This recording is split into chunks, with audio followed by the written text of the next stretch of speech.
Welcome back to the Smite Challenger Circuit. We are in week 3, the final week of the qualifier. But if we make it to that group stage, I want to make sure I remind you all to make sure that you're doing exactly what you're doing. Just keep hanging out in the stream, either on Mixer or Twitch, wherever you want to, so you can accrue those viewer points. And then you can get the Dunk Father Odin skin. I saw Pretty Hair say on Twitter, maybe it should be the Ball Father Odin skin, whichever one it's called. You want to make sure that you all are picking up those viewer points so that you can make sure you can use them on that store and get all those cool skins that are there for you to enjoy. Again, it's still Finch here on the desk. I'm joined by Mifflin, who you all just got to hear on the cast. We're going to be going into this next semifinal. This is Freshly Forged up against Forever, and since we are in the semifinals now, it'll be a best of 3 again. And Miff, I don't know, man. I mean, this Forever team, I think they looked strong, but Freshly Forged is a stacked squad. I'm leaning heavily in their favor here. I've been watching all of Freshly Forged games, and if you don't know, chat, that's Faeles, Deathwalker, PrettyPriMe, Callus, and Joshy. Yes, those names are insanely huge, especially when compared to Forever, but I've watched all their games this week. They haven't been throwing. They haven't been using 3 subs or anything like that. These guys are just looking a lot rusty. This could be a very good set. I wouldn't give them insane odds.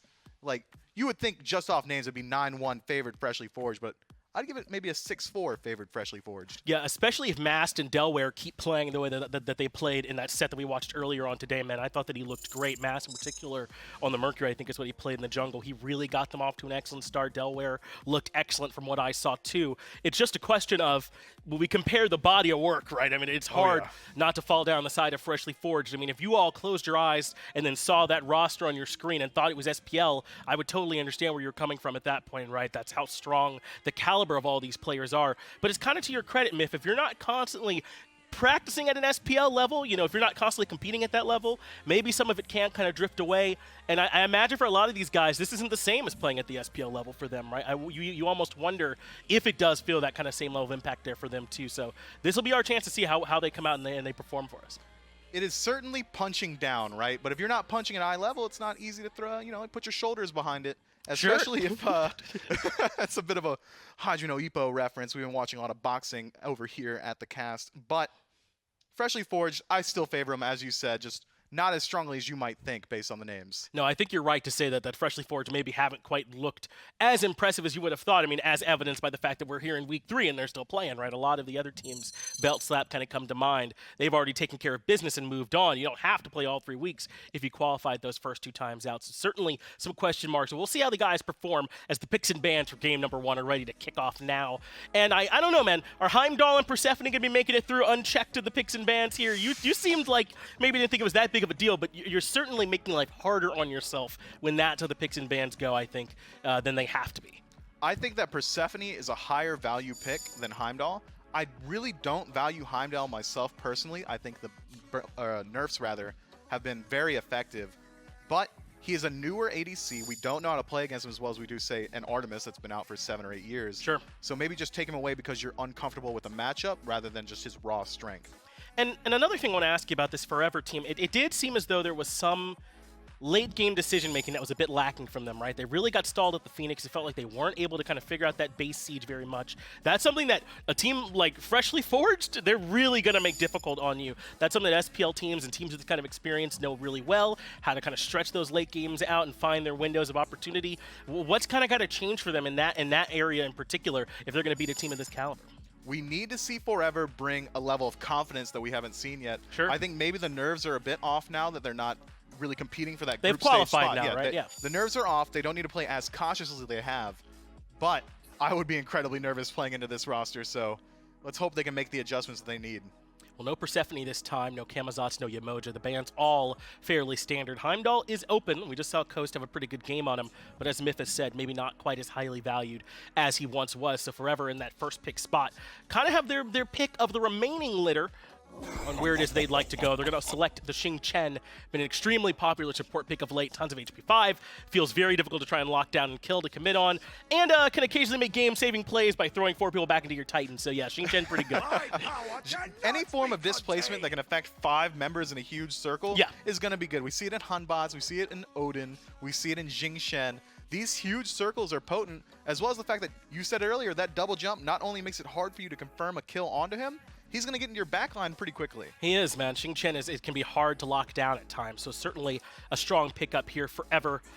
I imagine that'll be going over So one of their many dark players, Dark Wizard, whatever the name is for that guy, Merlin and Heimdall will be the locked up selections for Freshly Forged. And I love this Merlin pickup coming through. Obviously a really strong mid laner right now. And we've already talked a good bit about the Heimdall. We don't necessarily need to sit on this one too long. But I think in the hands of someone like Joshy, who I imagine this will end up to, if we're going to see Heimdall at his best, someone like Joshy, I think certainly could show it to us. And Heimdall into on her is very good. You can't impale him. He's just going to...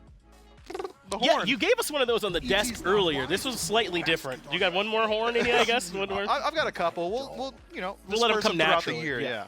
Organically, right? I suppose that's a better way to say it. There's the Unbots whose praises you were just singing a moment ago. That Fear No Evil certainly can be strong. I believe we saw this played in the Forever matchup earlier on today. I'm not sure. I don't think they had it on their side, but they were playing against it. And Unbots, man, he's just a really strong character. The Fear No Evil, such a powerful tool for him in team fights. No surprise to me at all that they choose to pick this one up. And Freshly Forged round out their first 3 picks with a Terra. Terra is a traditional Hoonbots counter. If she ults her team, Hoonbots ult's instantly going to trigger that pulse heal from her ultimate. We used to do this all the time when I was playing for Eager. If Hunbots comes out on the other side, Jelly in the background, not even at his desk yet, screaming, "Get me Terra!" And we would, because it's a good pick. No, it's a good pick, and as you said, it has a good matchup into the Unbots in that regard. Thor being banned away from Freshly Forged. They're taking a bit of an eye towards what they can take away from Faeles. But Faeles has a bit of an eclectic god pool. He certainly can play the normal stuff, but you'll see Faeles play a ton of things like Susano. He'll play just about whatever it is that he wants to, so it can be hard to ban everything away from this guy. You just kind of want to ban away some of the best picks and see if you can limit him at least a bit. Yeah, having a huge jungle pool is so scary, right? It is. All the best junglers in the world, adapting all them, they have 3 gods that they specialize with. They can play them all, and that's what makes banning them out so difficult. Ratatoskr will be that jungle selection. We're just wondering what he'd take. This is a ton of early game presence. You might know a thing or two about how well Rat can be played. My good friend there, Mifflin. On the other side, for Forever, though, they'll pick up the Discordia. That was with Hell and Giannis banned out in terms of mid-mages, so we have seen a little bit more of Discordia late, and you've heard me talk plenty about how good I think Strife is, so I'll never complain about Discordia being picked up. As well as that passive, if anyone starts popping off on your team, they're only going to pop harder. It's nice to have, as well as that huge ultimate that can bounce throughout the team fight. Now that the jungle's a little bit more enclosed in Season 7, it's going to be easier to find those targets. They can't spread out as easily as they once could. Discordia is going to be looking pretty dominant. King Arthur rounds it out for Freshly Forged. I do like King Arthur. Even with some of these Glad Shield changes, you thought maybe some of those warriors we'd see a little bit less, but certainly makes sense to still have him picked up. Not a huge Sun Wukong fan, though, man. I don't know. I'm not going to be the one standing this guy. You want to sell me on Wukong real quick, or... How did you put it? Wukong survives, and that's all he does well? Yeah, Wukong, though. We're not going to get decided, God. I mean, so I guess if that's what you need, you got it, right? My team's dead, but I'm a bird. That's right. I've flown out of here. I've got a second life, something like that. We'll see if it works here for him. Freshly Forged versus Forever, game number 1. Thanks so much. Thanks so much for Mifflin on the desk. Joining me on the cast will be Gormizer for this one between Forever and Freshly Forged. Best of 3, and straight away we got action. Joshy's bead's already down. Great knock-up from the Jing 10, and Delaware will get first blood early on. 5-man stack before minions even spawn. Well, if you've got 5 players on the other side where their names and you're maybe a little timid about them, kill them before you can actually see anything come out of it. Just get rid of Joshy early on, set him behind, get that first blood bounty perfectly onto Delaware as well. So it's going to be his counter matchup, and now you're in an aggressive position to be able to try and take this purple. Especially against his composition, could be a little bit tricky for them to do so. So we'll see how this works out. They will fall back and have to go to laning phase, which means they should be able to clear this wave, probably head to their own purple, and keep a little bit of control here. First blood going over to Delaware is kind of important there, that extra first blood bounty. Yeah, just getting that gold online a little bit earlier. He's already started a little different. We saw him, I think, earlier go for an Aussie first item, which would not be too surprising. Again, if you're looking at it in parallel, it's kind of similar to a Devo's start. You're going to get that lifesteal online earlier. I love Aussie's passive, but the Light Blade gives you a little bit of that attack speed, just a smidge of power. It's not going to be something like crazy as a huge burst, but I think when you get to that tier 3, it helps you in the 1v1 kind of fight sustaining. Yeah, I'm a little bit concerned by these Aussie starts that I'm seeing more out of Europe. It's not really the high-level hunters I'm seeing it on. It's kind of the mid-tier that are trying to make something work for themselves. Sure, it's got great penetration, it's got attack speed, it's got a lifesteal component, but it just doesn't feel right. And Mifflin kind of compared it earlier. If you go back a few seasons, you look at Ikaval, and it was like that perfect transition item. Like, you get it early on, you sell it for something later. And Aussie is that, except without the transition part. Like, you want it in your late game. You still want to keep hold of it. But do you want to invest that heavily into something that maybe isn't going to help you as much? You're not going to have the same power spike you get out of a Bloodforge, out of a Devo's Gauntlets, or out of Transcendence on the other side. And so Joshy, I honestly think with that first item, as long as he can keep pace, is going to be able to hold this lane pretty well. Freshly Forged as well. Their team composition they put together here very much focused around team fights. I think it's going to work well once they all get to that grouping up stage. Forever for me just seem to have gone with kind of, when I say more of a comfort pick style, you know, the likes of the Sun Wukong, the Hun Batz, even the Jing 10, these are all just like potent, consistent gods. The only real surprise factor there is that Discordia in the mid lane. Yeah, she's been, again, coming in and out of favor, and it feels like specifically Europe mid laners will play her. They don't think she's the #1, like she's not going to be your first pick, but they're picking her in the same place in North America we typically see Scylla getting picked up a little bit more right now, right? Where it's just like, yeah, she'll do some damage, she'll be good for us, her passive is awesome in terms of fights like these, but she's still not going to be your cream of the crop, top tier mage that a lot of people are picking up. Until someone does something absolutely insane with her, I'm still like, she's top 50% of mages, but nothing insane. Yeah, I get what you mean. Like, she's definitely viable and pickable, but I think she really takes a team around her that can necessarily make use of that early game passive too, come into play.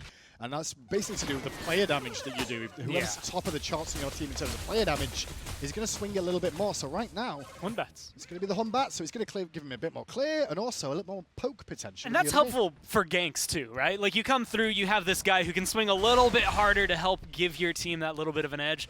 The problem is I don't know how much we're going to see out of MastKiII. Earlier on the Mercury, it was absolutely insane from him, but on the Hun Batz, he doesn't have the same chase down that he has. I mean, and that's weird to say considering he has a jump and a teleport, but in my mind, Mercury can just follow up on his own abilities, his own setup, and find very fast kills, much like Kalis is trying to set up. Still being aggressive, and Kalis is under pressure, but so is Delbert. Round the back comes Faeles, though, already at level 5, finding the ultimate down, and now it's Dark Wizard to fall soon after. Kills. And even before that happened, Freshly Forward had caught up on that goal disparity they had from the First Blood. Now with MastKiII over here, has the Fear No Evil available. Could look for Kalis potentially, will jump in. Monkey toss, overhand smash, gets it. But now the problem is, can he get back out? Well, the jukes are good enough, and Faeles and Joshy just have to accept the fact that Kalis will fall there. And they could have been recognizing that a little bit earlier for my liking. I think much like Kalis, I didn't expect him to go back in. It kind of felt like it should be a guaranteed kill, but he got Fear No Evil right in the perfect position where he's like, you know what? Actually, let's get this kill. Let's keep it even, at least overall in terms of kills. But that is the kind of transition or the kind of trade you need if you're freshly forged here to kind of nullify that first blood. Not so much that it's going to be like, oh, now that gold doesn't matter. Yeah. But you gave Joshy more control in that lane, at least enough to kind of equal things out. Both hunters at this point have kind of opted to jump for the boots over getting and finishing off those first items they started. So it's much more akin to like the mage starts we see where you get that tier 2 artifact, grab your boots. Movement speed and the passives that you're going to get from these, the attack speed and everything, is just so worthwhile that sometimes you don't need that immediate bump from that first item. Right-hand side, though, you can see Deathwalker getting aggressive with Faeles here, looking for this blue buff invade, but a rotation's coming out from supports too. 3 members strong for either side, looking towards this blue buff. Deathwalker going to start it up, and Kalis going to give him some extra sustain as he's doing this. And with Prime now rotating quicker than what we can see out of iagog on that Discordia, the fight's going to break out. Faeles forced to fall back to safety. Apple does hit onto Kalis, who had the ultimate available and already popped up. Deathwalker gets hit from the ultimate from Jing 10, but the chase is still on for him to look towards there. On the other side of the fight, though, Kalis is making good work, but MastKiII will at least take down Faeles in response. It's 2 for 1 so far, and now MastKiII in pressure. But the Fear No Evil with iagog will at least get him another kill onto PrettyPriMe. But can he survive? The speed buff is on, and he should be able to get back to the tower, unless Kalis and Deathwalker want to dive this one. That was Deathwalker's question. Do you just continue in, see what you can do under the tower, or do you fall back? Actually, a blue buff primed and perfect for them. So I don't think he's really that hurt about not getting that kill. I think the gold and maybe getting rid of the enemy jungler is nice, but if you're a solo laner, all you care about is that blue buff. Biggest thing I can see, though, is PrettyPriMe did have to use his beads in an engagement, and he did die down. Yeah. So with that, Forever get a bit of an advantage towards that middle lane. And Prime will be like, man, I'm not going to rotate again if that's what's going to happen to me, you know? I came to help, not die. It felt like a really good divide and conquer from Freshly Forged. I think MastKiII just plays more aggressively than what they expect. There are a lot of moments where he's what feels like 2 to 3 hits from death, and he's teleports in and uses his Fear No Evil anyway, and he's been getting kills off of it. He hasn't been punished for it yet, so I see no reason for him to slow down. I love the fact that he's able to catch them off like that, either forcing the beads or getting a kill, or doing both in one go. Just makes it so much more comfortable, I think, for the Batz to slide in for this team, and as of right now, keep him as potentially their carry for the game. Well, with how the games have been going so far, these support players, you can see Dark Wizard now in the mid lane. We've seen a little bit more of this now. They'll sit in lane in phase in the duo lane until around level 4 5, and then start to make these rotations. So now that we've got that situation appearing, it's on PrettyPriMe to be a little bit more careful with that relic of beads being down for a while or two now. Looks like he's going to head back to base, more than likely for the Chronos Pendant, I'd expect here, which is pretty much expected. But now MastKiII on this right-hand side, and Deathwalker sensed the danger in time and uses his ultimate to nullify the Fear No Evil. And just being able to get something with that big of a cooldown off the board for right now kind of keeps you safe in lane if you're over there. They're looking for something in the jungle, something to kind of justify the big rotation they have. I mean, your support and your assassin coming all the way over here, your jungler trying to find something. They're going to get out safe, but they needed more, I think, for that ult. Yeah, I think realistically, when you look at what happened there, MastKiII might have been able to find a kill on Deathwalker, but at the same time, there was nothing really up in the jungle to find after the fact, but Dark Wizard's going to blink in. And I like the idea from iagog to follow up straight away with the ultimate, expecting the ultimate to connect from Dark Wizard there, but it didn't. And so pressure subsided for now, and it's freshly forged, able to get advantage on this with a couple more ultimates being down. MastKiII's down for a while as the walls come out from Callus, mainly to prevent the avenue to get to the blue buff. But Richard's going to be over here trying to get the Jingu Bang off. Wizard's still with them, and they're all grouped up, and Deathwalker says, thanks very much. I'll hit a 2-man ult if you don't mind. Callus going to follow up with the ultimate too, but the chase would be under a tier 2 tower, and the focus has really been on towards the blue buff that's going to be given over to Callus. Left-hand side, though, Delaware now getting aggressive against Joshy as those two still matching pace. And you need something big, I think, from either Joshy or Delaware at this point in the game, so one of them, when they get that lead, can then rotate into these fights. Right now, it feels kind of like, okay, we're going to poke you a little bit, and then you're going to poke us a little bit, then we're going to test the waters to see who can go in, and Freshly Forged in that one, they come out, I would argue, slightly ahead because they get the blue buff, right? It's like these small things that are happening for them that is just making it a little bit easier. But those things build up into these leads that you see, the 1,100 gold, the 1,900 experiences. That's where it's going to be big. MastKiII did use the Fear No Evil in mid, has to somersault away. Round the back comes Wizard. Can't find the route, but Faeles takes to the sky. Focus could be on MastKiII, who was lazy back into the laning phase. And now with the rain of damage coming down from Merlin, Faeles will get credit for the kill. MastKiII shouldn't have been there, Gore. No, I think the Fear No Evil, like the minute that doesn't connect the way you want it to, you just get out. I don't think there's going to be enough follow-up, not only from the rest of your team, unless Dark Wizard wants to commit his ult as well to a fight that already seems kind of like it's going south. You should fall back, try to keep yourself alive, because a lot of the moments we saw, again, earlier in his Mercury game and from this game is him maybe overcommitting but staying alive. If he starts losing his life in these engagements, you're going to see him fall pretty far behind Faeles. Ooh, nice impale from Delaware. Callus now really into the wall. Great work, and now they're going to try and body block him in. But the Desert Fury and the ultimate Hour Jing 10's not going to be enough to find the kill. Callus now going to pop his ult back in response. Delaware has to leap away, and Wizard gets slammed by the walls. Joshy turns up, and everybody realizes no one's going to die there. Great opportunity for Callus, just mistimed ultimates. Yeah, I think it comes through a really good heal for him to keep him alive in that instance. Like, you could keep going if you want to chase him down, but it seemed like Freshly Forged had the fight, and then they lost the will. Like, they just didn't want to continue going. They were like, is this really worthwhile? Like, I mean, we can chase these guys down and kill them. Let's just go farm. Let's go spend our gold. Let's just do what we're going to do. It definitely felt like a case of they thought the body blocks were going to be good enough to get pinned in place. It failed on that. MastKiII will jump back towards PrettyPriMe to try and escape, but the flames coming out from that Merlin will be enough to bring him down. Now we're going to rotation out the duo lane. It's 4-on-2 in mid. Joshy going to come around straight away, looking towards Dark Wizard, but still can't get enough poke. This red buff has spawned, though, on that left-hand side, as now Deathwalker trying to get his own blue is being contested by Richard, who's in a pretty safe spot. Red buff still be going on, though, on this left-hand side, and that will be stolen away by Freshly Forged. And I like the call. They had, like, this timid, do we go Gold Fairy, do we go Red buff? Red buff is the easier of the two in that instance to burn down fast enough to guarantee you have it, and they aren't in a spot with everyone still available on Forever to guarantee that Gold Fairy. There's too much steal potential still on the board, so I like the safe call. Plus, you now have a red buff on your side that does two things. One, now you're going to clear a little bit better, and you strip it away from them.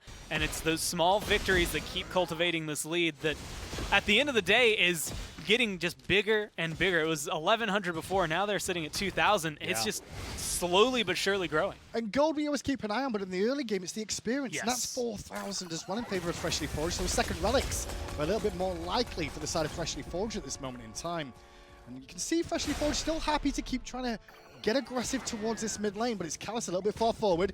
Eats the Fear No Evil, does get his ultimate off in time, but the walls won't be clapped back down. Dark Wizard gets credit for the kill, but now Faeles gets an opportunity on MastKiII, and everybody left MastKiII alone in the jungle there. And that it's not really the worthwhile trade. Support for a jungler, not what I'm looking for. I mean, Callus is probably not too happy about it, but if I'm Faeles, I make that trade every single day. That is absolutely worthwhile. And now Deathwalker's in a position to try and get aggressive, but I love the call. You know how many people are in the solo lane. Yeah, you could lose Richard here, but the Gold Fury is your target. And it's just the same sort of conversation. Unless PrettyPriMe can make something happen here, he's going to get hit around the same sort of time.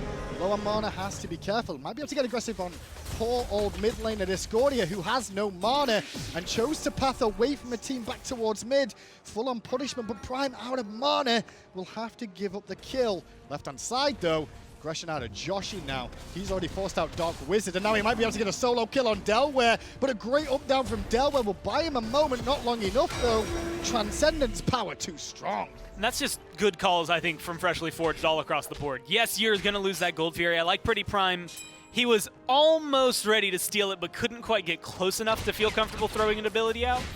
If they had been able to get one more kill, it could have completely nullified the Gold Fury in the first place. But with that Pyromancer, they take those steps forward. They make sure that, yeah, you lose one big objective, you get a big one in return, plus you win the fight surrounding the area. So you still control the jungle, you still control the flow of the game as a whole. Yeah, you're still in control, even though you've made a misstep here or there with that opportunity.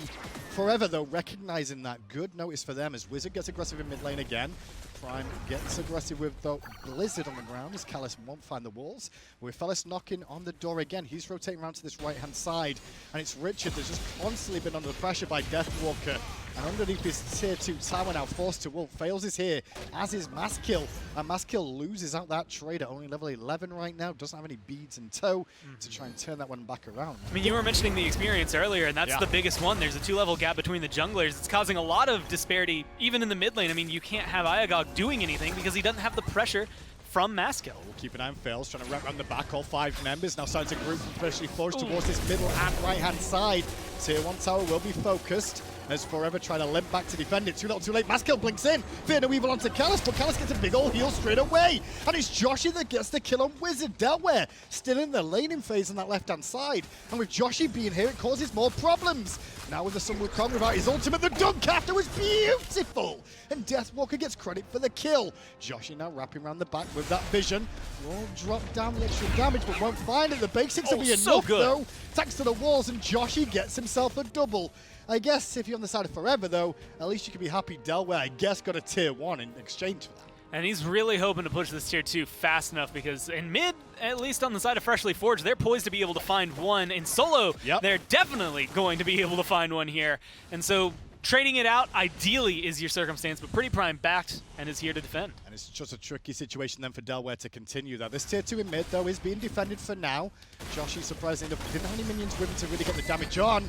But as he yeets away the Dark Wizard, the rest of Freshly Forged surround him, slap the walls, which he jumps out of, and Dark Wizard escapes danger again. The tier 2 tower, however, different story. I like where Dark Wizard's mind is. I mean, he was ready for that. He knew what was waiting for him when he landed. Unfortunately for him, it's not going to be enough to save anything for his team. Overall, the objective that goes down that tier 2, that's really what Freshly Forged wanted. A kill is just icing on the cake. I mean, they already have 13. They don't really need another right now. It's the gold lead that they have just cultivated so heavily, the experience lead that they have pretty much slammed down in the jungle. Faeles is 3 levels up over this Batz. All these numbers are in favor of Freshly Forged, which, again, when you look at the names, it's more or less what you expect, but it's clean play and clean communication. And I'm gonna harp on this one because I've been wanting to do it all game. Earlier, Forever banned the Sun Wukong. Yeah. Now I have Richard playing it, and I thought, okay, this is going to prove something about that ban. That's true. it's 0 and 3. It's not necessarily showing me too much yet. Wizard under pressure in mid, goes for PrettyPriMe, funny enough, but Prime will just flicker back to safety. And looking at Prime's build, he didn't actually go for Aegis here. He's gone for the Shell option instead, which is very interesting to me. Faeles, though, going to continue the chase on MastKiII here. Up, down's good. PNB in response, though, keeps him alive for now. But the chase is still on for the rest of his team. Wizard and Richard trying to zone them away. Richard forced to ult, and the chase is still on, especially for dive in with Faeles. But MastKiII had his blink available too, and will blink for blink exchange. But now it's poor old Discordia in mid, left alone, and iagog will end up falling down. The Aegis keeps him alive long enough for now, but keep an eye on King Arthur. Round the back comes Deathwalker. There's one. Next on the list could be Delware, but the knockup prevents it for a second. The secondary knockup allows the Aegis. There's a double. Where's the third? He's going to look towards the back line. Tanky at level 18. This Phoenix won't matter to him too much. I mean, that level 18 is going to be huge in these fights. Again, when you're looking at the level 13 Hunbats, the level 11 for the support, granted he's going to be a little tankier there, but MastKiII can't necessarily do that much against Deathwalker here. In fact, it's the other way around. Deathwalker runs the show over there for solo lane, and I mean, to lock him down is going to take a 3-man effort for the team to be able to find the kill. Joshy coming in now as well, just going to force them back some more, and this Phoenix is a little bit more under threat. Now there's a new minion wave on the way. Notice how freshly forged, by the way, we're diving in mid lane on that Phoenix, while they were still getting towers on the outside. That tier 2 did fall down to Joshy as this was all going on. At 18 minutes in now, they've stretched this lead to 10,000 gold, and they're looking pretty comfortable for game 1 here when you look at that experience chart. Yeah, it's the control of the flow of the game. It's just, we know where we can keep you locked down. We don't want this Phoenix, but we know you'll try to defend it if we're here. Because right now they can go over the red buff once again. That's a fear no evil, but you're the ones losing the kills. But the raid boss in Deathwalker is level 19 and no one can stop him. The level 14 Richard was his counterpart, and he's not been able to make as much of an impact as what we've seen out of this King Arthur. Delware jumps away to the left, Wizard goes to the right, and he dies. And Richard's like, guys, I'm on a cloud, and there's not much of an escape route for me. If anything, the pillar might help him out just a little bit, and will do so. But with 3 members dead, all 5 are freshly forged alive. Could even be 2 Phoenixes here if they look for it. It depends on where they want to go. They are pushed up on all these ways, but Oni Fury's up, and honestly, that'll help you even more. You have the control over here, and because they're falling back, it looks like that's going to be their call. I love this, because then you can shift priority over to the left-hand side of the map. You don't have to focus over here at all anymore, because you've got the objective. Fire Giant's now the next big thing on the board. Completely agree, and those Oni minions will just keep to pressure. And as you can see on the minimap there, you'll just see those minions change color coming out of the base near the tier 2 tower for Freshly Forged, so just keep an eye on those, as now we expect to see Freshly Forged head over towards this FG. Should be a pretty easy affair, I would say, because I'm looking at the composition Forever have here at trying to, defend an FG. You're really looking at Richard more than anybody else to try and cause problems because of that Sun Cloud. I mean, if we're, again, rolling back in time, you've got some great Fire Giant steals on Wukong, but Fear No Evil going down, this opens it up. Yeah, you get the kill on Faeles, but I don't know if this is worthwhile for MastKiII. I would say it is, because he just got he's 3 levels behind. However, Richard, different story, no ultimate available, and the Master's will not save his life this time round. 19-7 then, 1 member each on either side dead. And I really do think MastKiII made a good call there. Yeah, absolutely. I was wanting that ult for a Fire Giant kind of control, but I love what he did, because he gets the kill onto somebody so far ahead of him, and he gets out alive with it. That's going to help equalize that differential that he has since he's now level 15. Good call from Delware there as well. Just recognize he could go for that tier 2 on that left-hand side. It kind of pushes Freshly Forged away from the FG for now, as somebody has to go back to help defend, especially when you've got Deathwalker's teleport being on cooldown. You would like him on the front side with him being level 20 alongside PrettyPriMe now. The 2 members starting up the FG, Joshy and Callus. iagog there on the Discordia will be the closest in range to check it out, but she's not even going to. She's going to head towards that middle area. And I don't think they're realizing the 2-man in the FG, though. I mean, I wouldn't expect it either. No one 2-mans FG. That's just not what you do. You have someone over in solo lane. You just saw eyes on PrettyPriMe at the red buff, so you know, oh, there's no way they're doing it. Now you get that audio cue and you go, I'm sorry, what? And now you start to realize this is getting worse for you, as everyone's just trying to farm up a little bit more. Richard getting beat down again by Deathwalker. It's one of the reasons a lot of people have been talking about Deathwalker, like everyone's saying he should have been on a pro team. And, well, he's showing one of the reasons why people feel that way. He's definitely put a beat down on to this Forever squad. Now, this is best of 3, however, as iagog still being chased by Deathwalker. No one can really zone him away at this stage. The Phoenix is at half health for now. MastKiII does have his ultimate available and Blink and Beads, but Deathwalker is just absolute nuisance on this backside, and they can't seem to be trying to ignore him for now. Ultimate in from Dark Wizard towards Callus, but he takes way more damage to bargain for. Has to use the shell on himself. Meanwhile, someone got yeeted into the stratosphere on landing. It was Richard who will at least Oxform away, but the Phoenix has already fallen. And that's the biggest thing. I mean, Deathwalker isn't looking for kills. He's not looking for anything. They just can't kill him, and he's keeping 3 people occupied. Richard's going to go down here. The Phoenix is already taken down.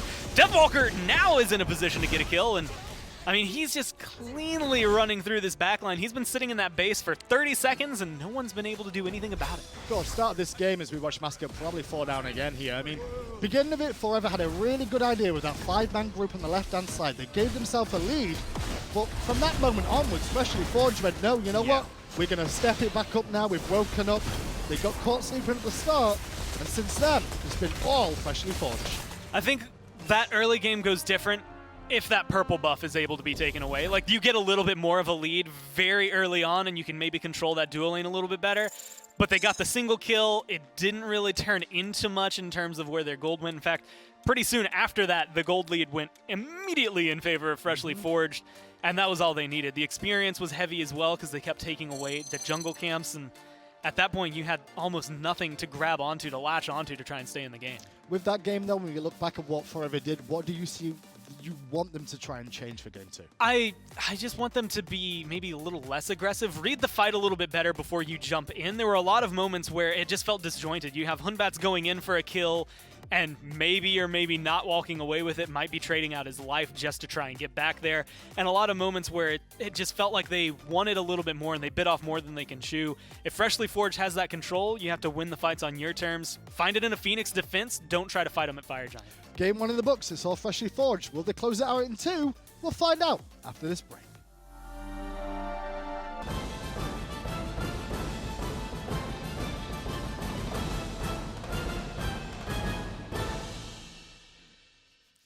I don't want to break any headlines here, but it turns out Freshly Forged has a bunch of really good Smite players on it. Finch still here as in the middle of SCC Week 3 in the semifinals, still joined by MastKiII as well on the desk. And Miff, man, that was a monster performance from really everybody on the Freshly Forged roster. But I do think I want to say, kind of talk a little bit about how it happened. I think that the Ratatosker pick was really good. It got them off to an excellent start. Faeles kind of had a field day this game. And so did Deathwalker, man. That King Arthur, no answer to him, right? He felt unkillable the later that game went on. Yeah, I don't understand why King Arthur's lesser pick than he ever was. He's still incredibly dominant, clearly displayed here. You could say it's just a player skill disparity, but Sun Wukong into King Arthur, what are you going to take? You're going to take King Arthur every time. Yeah. Sun Wukong, he's not great. He's not a great pick. He doesn't do anything well besides surviving, as we said earlier, and he didn't even particularly do that well this game. No, he didn't, and they kind of made a point to it. Faeles gave some early ganks for Deathwalker over to that solo lane as well to help shut him down. Joshy was the beneficiary of some early ganks onto the duo lane too from this Ratatosker. I mean, it was from minute 1, it felt like Forever were kind of pushed out of frame in this game, didn't it? And that they were just kind of struggling to get back in. But I do think that's what can happen with Ratatosker. He is a particularly snowbally jungler in the early game, and if you allow someone like Faeles, man, who we know can play at a really high level sometimes to get off to a good start with him, the games will oftentimes look exactly like this. Any god with a global, it's going to bring that level of snowball because they have that presence that they can bring. But Faeles, as you said, especially had a phenomenal game. His ultimate wasn't the only time he was relevant. Normally when you see gods like this, Thor, Ratatosker, that's really based on how well they can optimize their dunks. Instead, Faeles got an early lead, and now his dart is something you have to be worried about. Anytime he's close to you, you're going to be taking an acorn to the mouth. That's right. You thinking the dash isn't really the problem here, right? But it turns out everything Faeles was able to do is a problem. I mean, and we can keep everyone else played really well too. Obviously, Prime had a ton of damage all game. This wasn't a particularly, I don't know, highlight reel worthy game for Prime, but I just don't think his number was called that often, right? They didn't necessarily need him in this game, but he was in the back pocket ready if they needed more. Joshy, I think, played really well too this game up against that on her from Delaware. I was initially worried because they got first blood kind of before the game even started, right, in the jungle, and you thought that might set Freshly Forged back, but they bounced back even from that relatively well. Yeah, the Heimdall pick into on her is just so good in that the main tool on her has is that stun, and it's not available into Heimdall as long as Heimdall's playing cognizantly around it. Yeah. However, the main issue Forever had there was they did draft for pressure, but the pressure picks they took matched very poorly into the enemy team. So I would like to see them maybe think a little bit more about freshly forged comp before they just take gods that they think are good. Yeah, they've got to do a little bit more thinking about, I think, the stages of the game when freshly forged are going to be particularly impactful is what I was a bit more concerned with from Forever in that game. I mean, it didn't seem like they were particularly ready for all that early game aggression that was coming out from them. I didn't seem as though they were particularly prepared to deal with that King Arthur in the solo lane either. I mean, it looked like my man Richard was a bit outclassed in that game. I would love to see him come back in game number 2 and kind of and change that there for us. I think the tool might have been more of the problem than the player, right? But certainly in that game, he looked a bit outmatched. Yeah, if they can get him onto something like an Osiris or even just a safer pick like a Jing Shen, throw that over in the solo lane and just let him bring it into the late game, at least even, rather than getting just dove on the entire game, we'll see a lot better from Richard. Yeah. I don't imagine that they're going to look to have him bully out Deathwalker.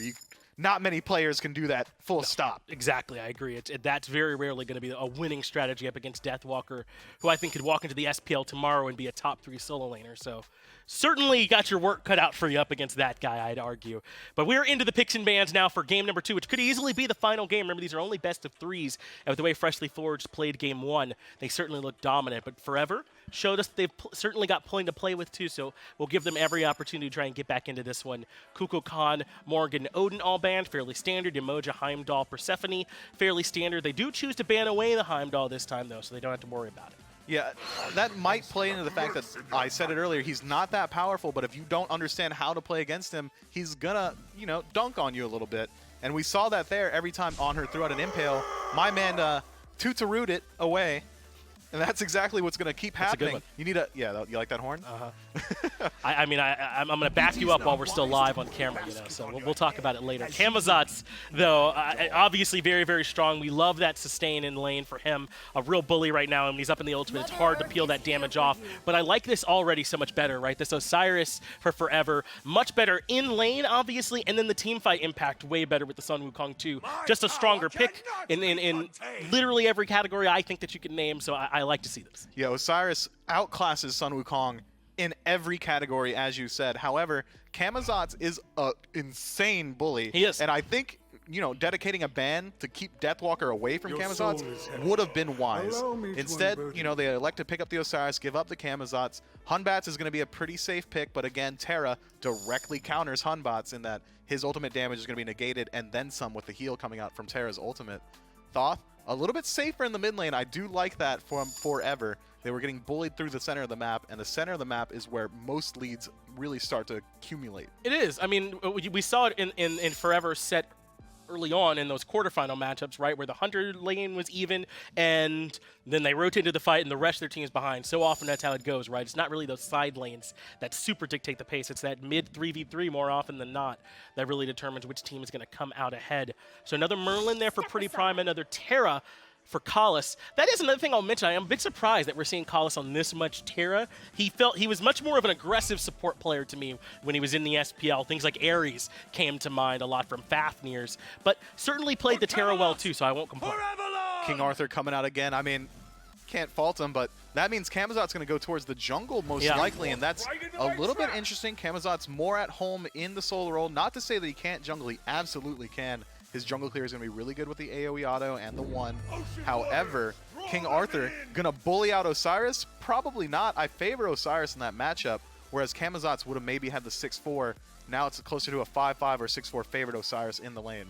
I am also a bit surprised, but I think that after the way Faeles played in game number 1, if he says he wants Camazotz, I give him whatever he wants. Yeah. He could have said Hebo. He could have said Poseidon. He could have said Ra. He's getting what he wants. Yeah, you can let plenty more of that happen. Game number 2 between Freshly Forged and Forever. Let's get it down to Hindu. Thanks so much, gentlemen, on the, what do they call it? Consortium of Knowledge? Consortium of Knowledge, yeah. Yeah, we'll keep going with that, Yeah. Consortium, whatever. Freshly Forged, though. Oh, no, leave the music on. I don't have to cast. Do that again. That music was... Yeah. Makes the team fights more interesting, this. At this point, it's just a highlight reel for the entire game, right? Like Yeah. we can go. Yeah, we could just sit here and chill. We're fine. So definitely what I do like about the picks and bans is the idea of Camazotz has definitely been seen more often solo than anywhere else. And I think that's kind of where Forever kind of got baited a little bit there because he is a little bit more flexible.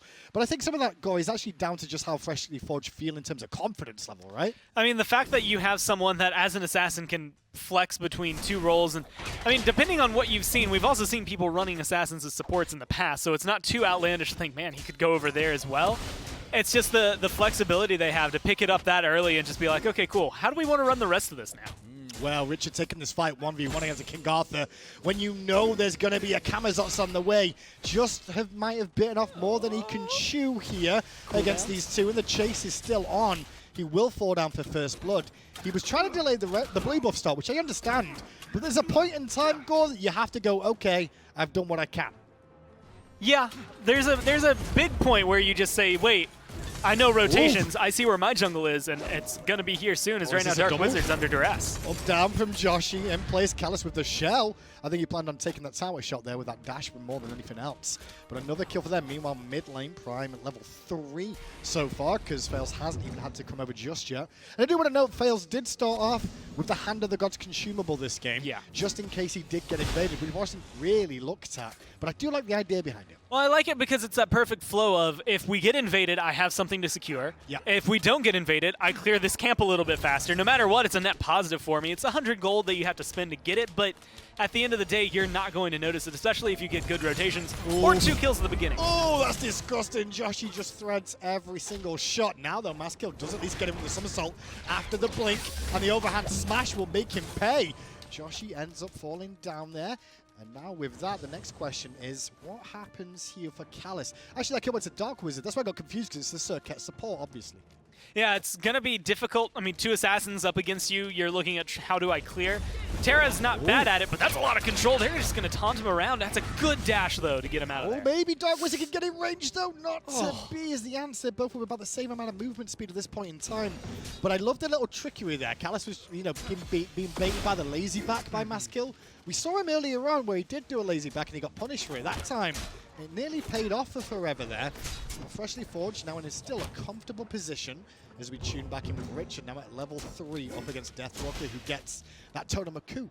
The good news is that while Deathwalker is ahead because of that kill, it's not necessarily meaning that Richard is behind. Like, he's still got all of the experience. He was back in time for the blue buff. He had to use his teleport way earlier than you typically see, but he's just going to be able to chill.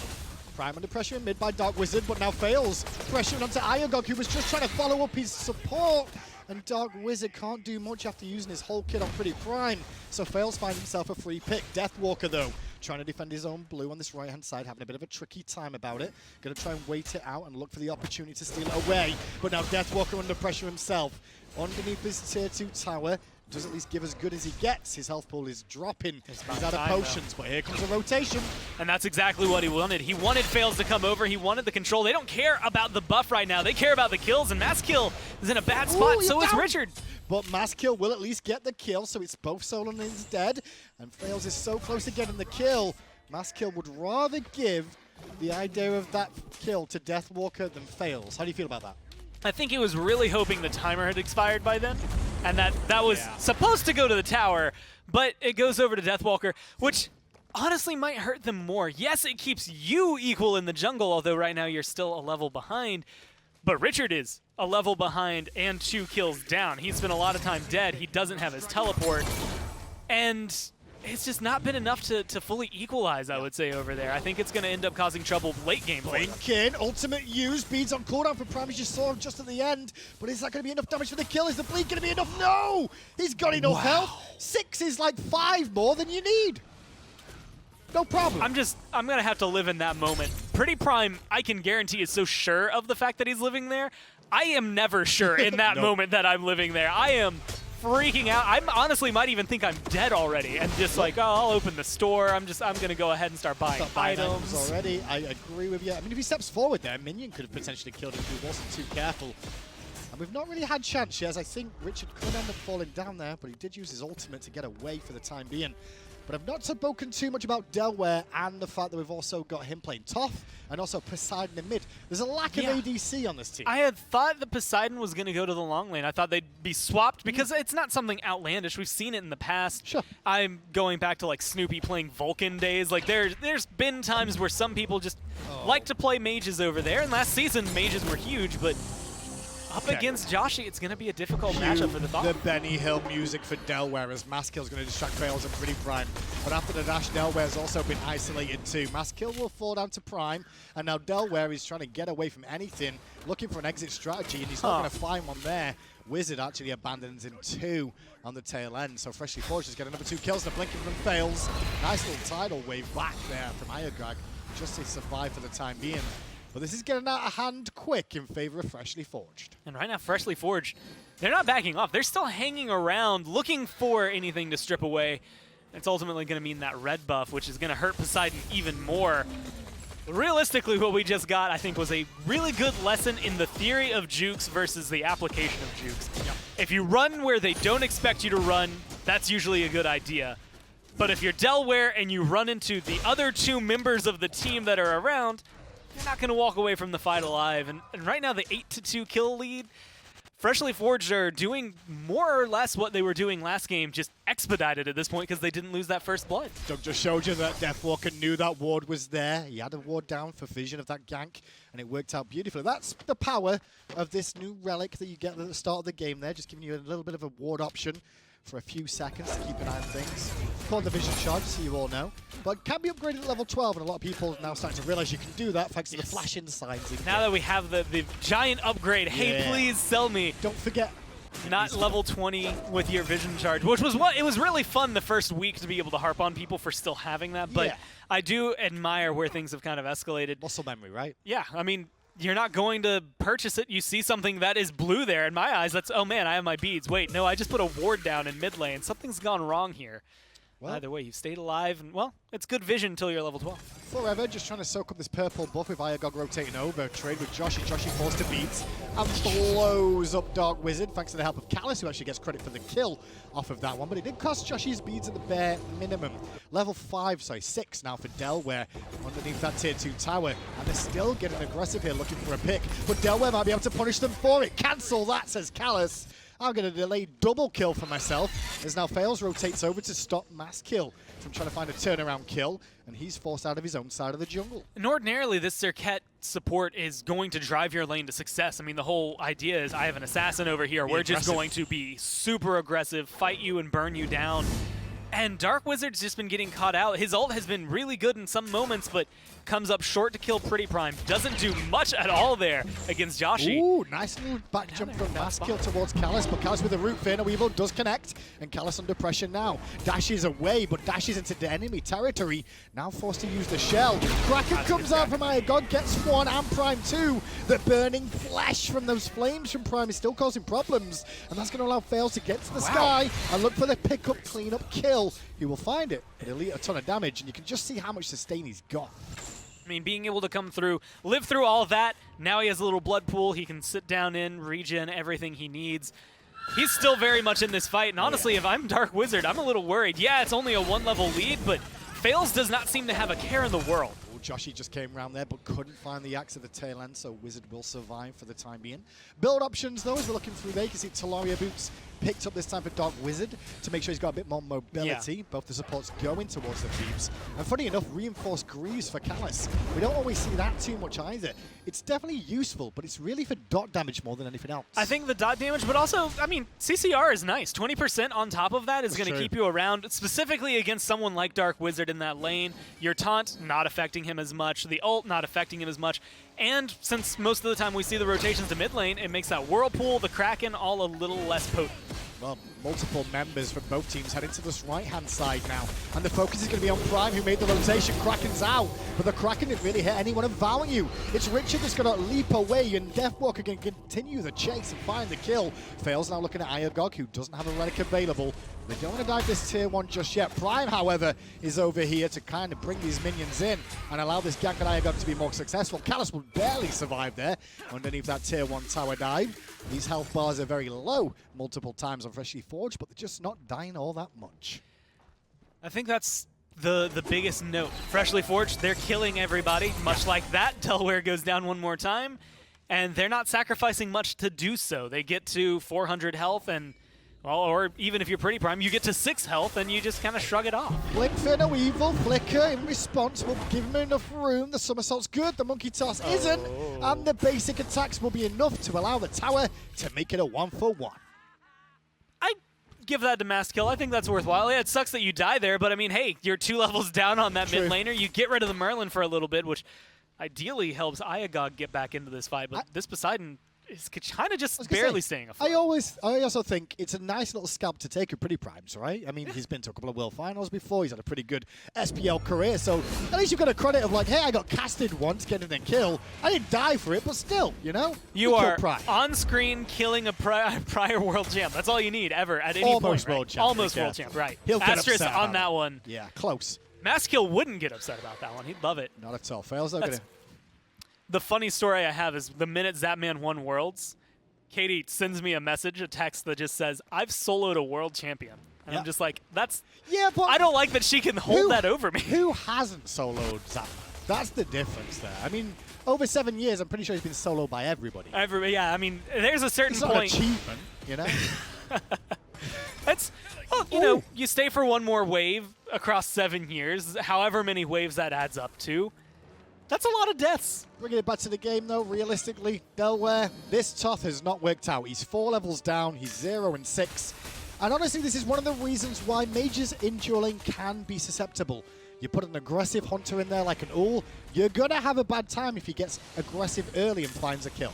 Especially against the Serqet. Like, the idea of we can be aggressive never came through because Ullr just says, cool, I have a Terra to peel for me who can stun or root in case we need it. And heal. And I can jump and stun you in the worst case scenario, so even if it comes down to me, I control this fight. Fear No Evil does connect, but Faeles time that beautifully. He actually gets to the sky just in time and keeps the damage onto Dark Wizard. Back in the fight, Callis takes on MastKiII at the same time. Kraken from iagog was a celebratory escape route more than anything else. Faeles now under pressure, but the damage out from Prime is actually making sure Richard can't do much apart from just die. 3 members are forever underneath their tier 2, and Fire Giant could be looming at 12 minutes in. That's going to be a rare moment where I agree with this early of a Fire Giant. It just spawned a couple minutes ago, but, I mean, you just made 4 of them back, 1 of them dead. Go for it. If you have the damage, that's going to be the biggest question mark. Deathwalker's really low, but the rest of the team's perfectly fine. Dark Wizard, no chance, but he might be able to find a kill at the tail end with the blink towards Deathwalker, and will do so. I'll take it. Deathwalker hanging around for help, but the damage really costing his life there.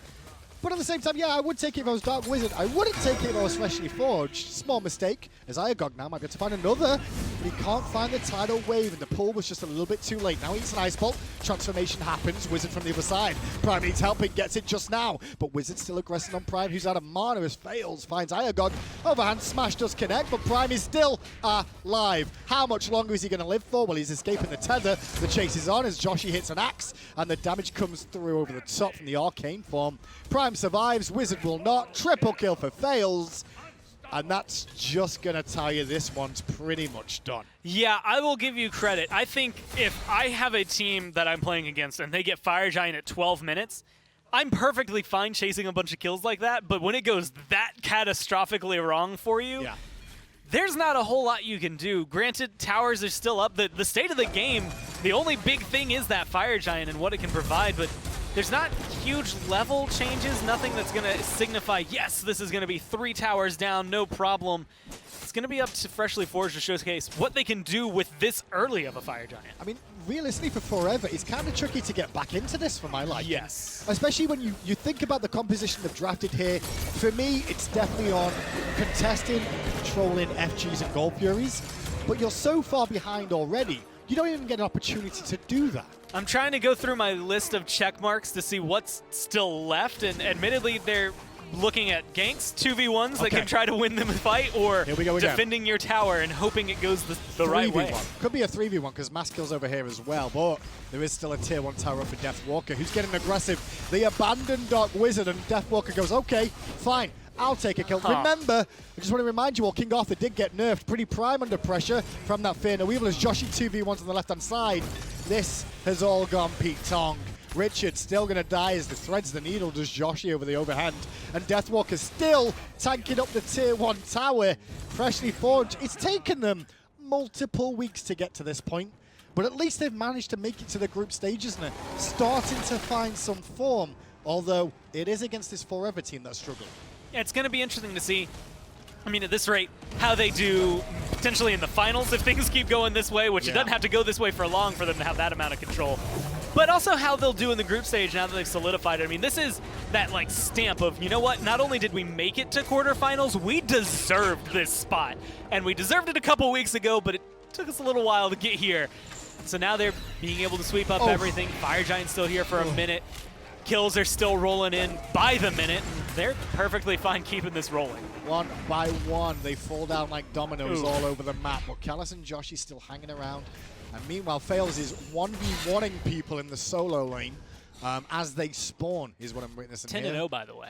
Yeah, not doing too bad. I also want to say, he's only just finished the stacks of his Transcendence. And most of those stacks on Transcendence actually came from kills over farming the jungle.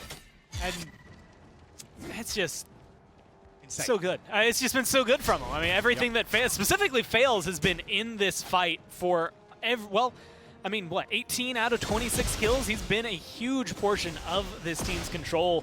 And a lot of these last engagements have been a 3v1 starting in the solo lane where it's like, okay, Deathwalker's finally going to go down here. The man is, what, 13-2 across the 2 games that he has. The 2 deaths in this one alone. And they haven't been able to rack up much more after that. Well, let's see what happens on this right-hand side. 3-on-3 is now we see iagog rotating in on this Poseidon, but he chooses better of it, realizing Richard's already dead, and Faeles goes immortal at this stage, but Joshy getting aggressive. And in the jungle, you can see the Poseidon threading round, but Joshy being pretty respectful, as it was a bit premature of that Thoth to be charging the ultimate there for Delaware. Kind of sniffed out the danger because of it. Yeah. Right now, though, the biggest thing for me is how do you get levels and where can we find it? Because if you are looking at 5 level differences between a lot of these, there's 7 level between Delaware and Joshy. That's why he's been able to control the left side pretty much single-handedly, or Deathwalker can do a lot of what he was doing last game just with more kills on the board. The confidence running through Freshly Forged here is just having them dive on multiple areas of the map. Credit to Freshly Forged, for Forever, for not trying to give this one up just yet. They're trying to find some way back into it. But just look at the itemization. You can see it's just starting to grow in favor of Forever. And I'm certain there's a ridiculous amount of gold in hand for them that they've not spent in quite some time. Delaware will juke back and escape for a second, but Prime will clean that up with some flames to the back of that bird's head. Cooked chicken for dinner, anybody? Now the Phoenix on the right-hand side should be looked at. You know, it's very difficult to do the math on this because you don't ever have to do it that often. I don't know if the ults and everything they have on Forever is enough to steal away a Fire Giant, get a 4-man wipe, let's say, because that, in my mind, still keeps you alive. You could still kill the Titan off a play like that. But I don't know if you have the damage to do it. I don't know if you can actually get the kills onto Freshly Forged. Faeles bites off more than he can chew. You're really hoping for them to make mistakes. Nice Fair No Evil out of MastKiII, though. Should be able to secure the kill onto Deathwalker. Cancel that Shells in play. And that'll keep him topped up thanks to the help of Callis. And the flames rain down. Finally, though, iagog does get that kill on Deathwalker. And the chase is on as Freshly Forged stuck around too long. But Joshy's back. And he's got a ton of damage in tow. Can't find the axe, though. Pre-beads, I believe. No, actually, cancel that. Beads weren't used. Death Wizard goes in for Callis. We'll find it, but Primal's cancel that out. Joshy against an army on this right-hand side. Yep. And that's pretty funny to see that happen at this stage. Prime will fall, and we'll probably delay for another minute or two unless Faeles is going to try and 1v5-4 because Deathwalker is dead. I mean, Joshy was just a prime example of this. Just because you're level 20 and the next highest that you have to worry about on their team is 15, you can't 1v5. Nope. It's still going to go very, very poorly for you. Okay. Ultimately, though, now Delaware potentially out of position since Faeles can chase him down. That was the mistake you needed to stay alive if you're Forever here. Freshly Forged still control the pace of this game. They can still control the tone of this game. But you have an opening. There's an Oni Fury on the left-hand side. There's a Pyromancer, things that you can take at this state of the game. That will give you the experience you need to help close that gap. It'll give you the gold you need to get some items online. You just need to focus on those instead of getting caught out. Yeah, Freshly Forged is just happy just to stack up the kills at this point because Forever can't really get themselves out of the base proper. This is the first moment they've done that after that last wipe from Freshly Forged, but it wasn't all doom and gloom for them at all. The gold differential is still huge, the experience even more so. Callus actually level 15 right now, and I'm pretty sure when you look at those charts, you'll see he's equal to the solo laner and the mid laner and hunter out of Forever, or should I say duo laner. It's not a hunter at all. No, he's definitely not filling the role I think you need. A lot of tower kill potential not there really for Forever when it comes down to it. With no hunter, you're relying on the Osiris, the Serqet, the Batz to try and burn those down maybe a little faster for you. And right now, they're not burning much down. And that can also be said of Delaware. And all of the objectives that I had highlighted that would be your key to stay in the game, now going the way of Freshly Forged. Well, Forever at this moment in time, they've already qualified through his Dark Wizard. Won't be able to escape there at all. He's going to continue to be chased down by Joshy. Axe connects, and Dark Wizard should end up falling down. Mid lane, Deathwalker fighting 3. Prime's been left alone and needs some help from Richard. We'll get it from that root from Terra. And then the follow-up damage is good for Joshy to get himself a double kill. All the while, Deathwalker will keep iagog and Delaware at bay. And the chase is on for more kills as the whole team barrel down this mid lane. I mean, they're going to be able to run this down. Any Phoenix with 5 people with Fire Giant and the lead they have, the items they have, either of those Phoenixes should burn down incredibly fast. And that should open up this Titan. I mean, they already have fire minions on the right-hand lane that are going to be coming through. They have their minion wave here that's going to be coming in. This Titan is looking as good as dead. Yeah, Forever, honestly, they made the group stages, and that's what they've got to look for when we see them play next week in those groups. Can they find the muster? Can they look back at this game tape, realize where they went wrong in these games, and make some corrections? But Freshly Forged, they knew they had to come out strong this week to make sure they made it to that stage, and they've done just enough, if not a little bit more to do. Yeah, I think a lot of that was Freshly Forged. Again, just kind of saying, look, we are here, and this is why we should be here. A lot of people, I mean, us included, we look at them in week 1, and we're like, how does this team lose in quarters? That's crazy. Then we look at week 2, and we're like, how do you lose in quarters? The first time it was to a console team. The second time it was admittedly to a little bit of a stronger team than you would expect. In quarterfinals, it's kind of the seeding playing against you. But it took you 3 weeks to get here. You finally get to go to the group stages. So we are happy to see them there, and I'm happy to see and excited to see what they're going to be able to pull out next week. Here's a look at the stats from that Faeles. 3, 1, and 12. What's that? 25 kills involvement there for one death. Lot. Not a bad KDA overall for the lad. And obviously Forever really struggled there. Nothing really happened with Eldharion on that Thoth. It didn't really work out at all. Obviously that was Del there again. I think it could have been a little more interesting to what they had for Forever, like the composition. There's some potency there. I just think that was kind of outclassed. If you're trying to pull it out and try it out, Joshy ran the show over there, and then once he got ahead, he never let that Thoth come back into the game. He just kept him at bay. There's a point where he was single-handedly on the left-hand Phoenix, zoning out 2 to 3 people on his own. If he didn't have that, Faeles is on the other side finding 2 to 3 kills. It is just control on every single portion of the map. This is just kind of a highlight reel of Freshly Forged having fun, it feels like to me. And Forever really struggling. There's the low health bar. You can see they've been scrolled over. 27. 2! See, 1 more than needed. No problem. 1 more than needed. It's not a problem at all. And then obviously iagog ends up falling down there as well. Just, I think we could just run these in the break with music, I guess, could be the best option, just to watch all these kills go down. Because there's not much commentary that needs to be had with these. Analysis-wise, Freshly Forged won, Forever lost. If I'm Freshly Forged, I'm looking at this and I'm like, awesome, awesome, awesome. All right, we have a promo reel. If we want sponsors, here you go. It's sealed and shipped. This is all you need to see. Because, I mean, they did it over and over and over again. Every single, how many minutes of that was there? 22, 25, somewhere in there? Every minute of it, they were in control. I was going to say 18 minutes longer than I think they needed to be after that first game. But that is it for that semi-final. We still got the finals to bring you, so hopefully Freshly Forged has a bit more of a challenge this time around.